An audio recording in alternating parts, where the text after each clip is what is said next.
Bismillahirrahmanirrahim. Assalamualaikum warahmatullahi ta'ala wabarakatuh.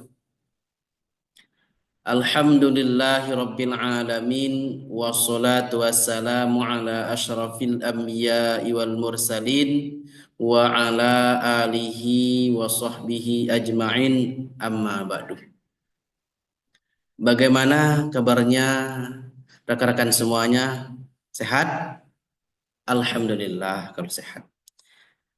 Baik, mari kita awali pertemuan kita pada hari ini dengan membaca basmalah.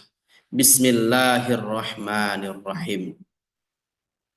Terlebih dahulu saya absen dulu ya. Ahmad Rafiq, Mursilawati, Siti Hajah, Rizqi Pratama. Alhamdulillah hadir semua ya. Teman-teman semuanya, pada mata kuliah Ilmu Pendidikan Islam hari ini kita akan membahas tentang pendidikan agama dan pendidikan keagamaan. Sebagaimana pada minggu-minggu yang kemarin yang telah lalu telah saya sampaikan tentang capaian pembelajaran pada mata kuliah ini. Pertama, diharapkan mahasiswa bertakwa kepada Tuhan Yang Maha Esa dan mampu menunjukkan sikap religius. Yang kedua, mahasiswa mampu menjelaskan tentang ilmu pendidikan Islam yang mencakup ruang lingkupnya, dasar dan tujuan pendidikan Islam. Yang ketiga, mahasiswa mampu menjelaskan prinsip-prinsip ilmu pendidikan Islam. Kemudian, dalam sub capaian mata kuliah pada materi hari ini, mahasiswa mampu menganalisis tentang pendidikan agama dan pendidikan keagamaan.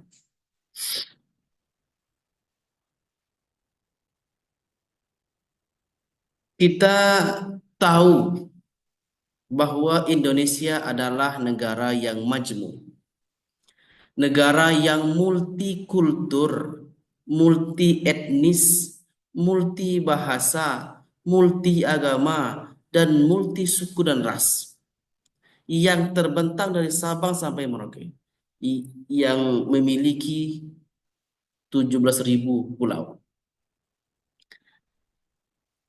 Kemudian dengan keragaman agama yang multi ini, agama yang banyak ini merupakan sebuah khazanah bangsa, merupakan sebuah potensi dan modal sosial yang dapat menjadi energi positif dan kekuatan kolektif.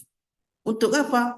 Untuk bergerak bersama, ringan sama dijinjing, berat sama dipikul, untuk menghadapi tantangan perkembangan zaman yang tujuannya adalah nanti demi kemajuan bangsa Indonesia ke depannya. Yang kedua, masyarakat Indonesia yang majemuk, yang merupakan modal dasar yang sangat penting untuk membangun negara yang unggul, negara yang maju, negara yang modern. Kenapa? Karena dari masyarakat yang bervariasi ini, masyarakat yang multi ini, ada yang dari Papua, dari Sumatera, dari Jawa, dari Kalimantan, ada yang dari Batak, dari Bugis, dari Melayu, dari Minang, ada yang kulit warna hitam dan putih, ada yang bahasanya A dan B. Ini menyatu dari berbagai latar belakang yang berbeda, menyatu sama-sama berkontribusi untuk kemajuan dan perkembangan dan dalam membangun bangsa Indonesia yang unggul tadi, yang modern, yang bermartabat, yang disebut dengan baldatun thayyibatun wa rabbun ghafur. Ini luar biasa. Ini semua, rekan-rekan semuanya, bisa terpenuhi, bisa tercapai, negara yang multi ini, yang majemuk ini bisa terawat dengan baik. Salah satu pondasinya adalah pendidikan agama, dan pendidikan keagamaan harus ditekankan, harus diseriuskan. Kenapa? Di sini sebagai pondasinya nanti. Apa sih pendidikan agama?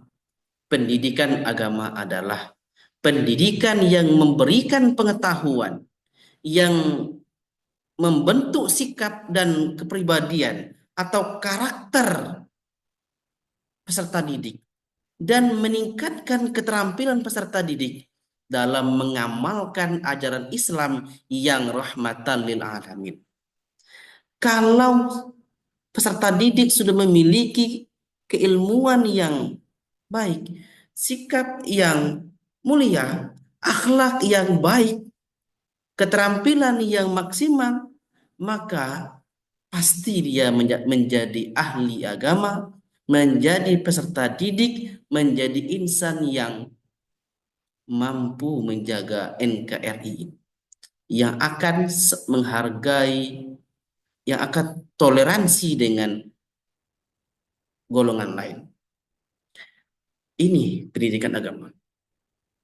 Kemudian pendidikan agama ini bisa terwujud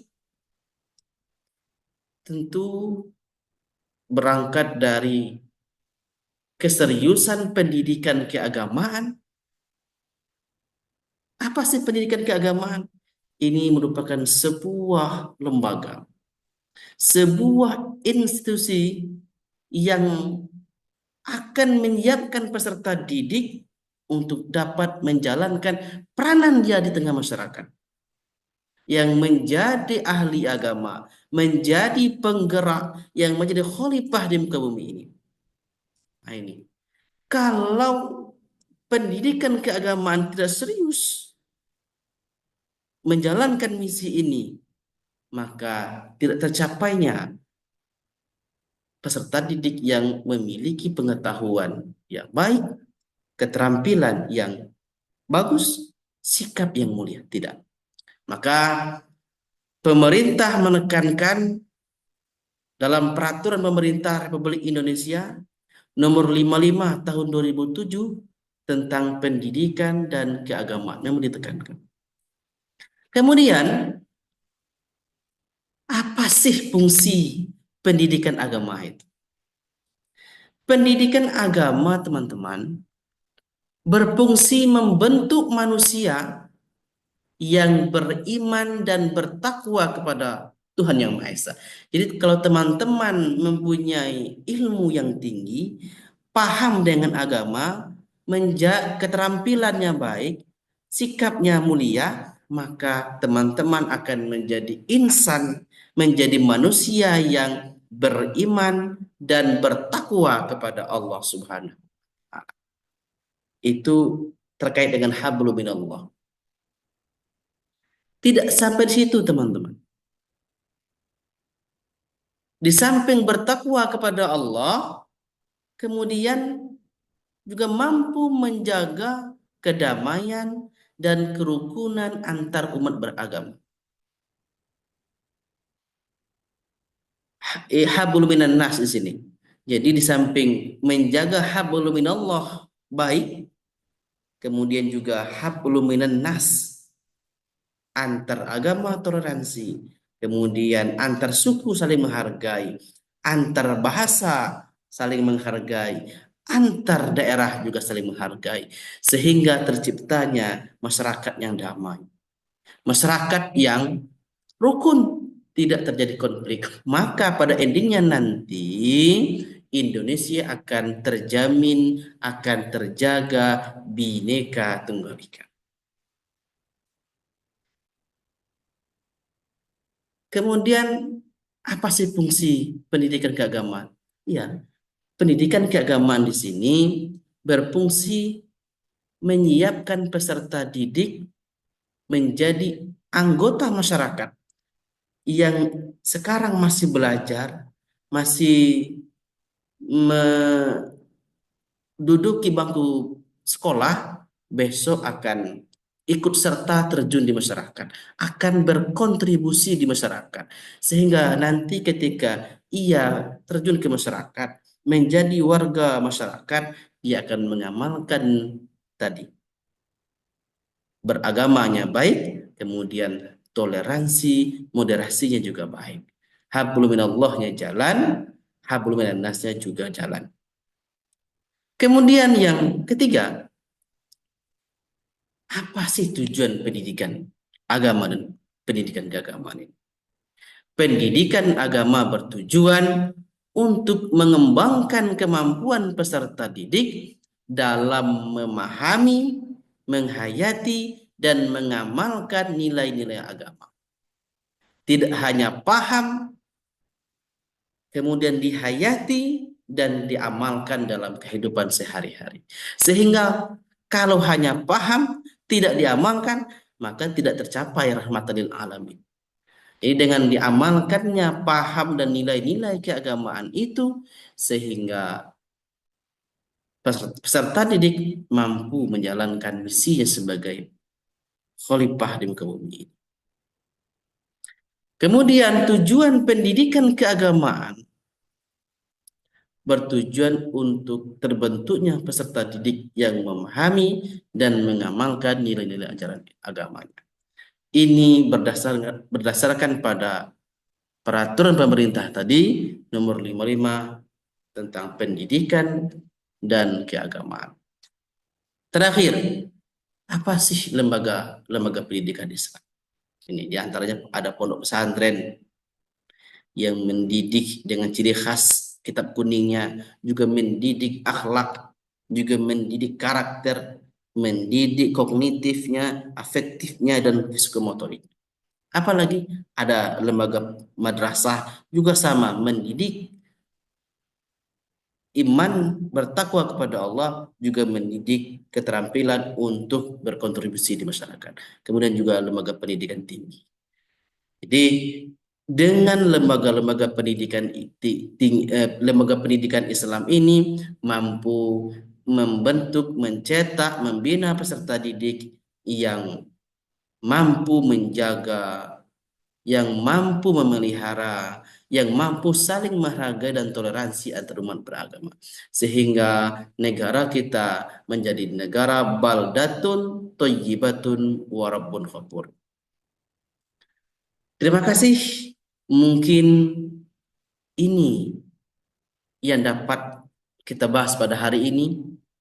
Mudah-mudahan apa yang kita bahas hari ini bermanfaat untuk kita dan untuk orang lain. Karena kita sama-sama berusaha menjadi orang yang bermanfaat untuk orang lain. Khairun nas anfa'u linnas.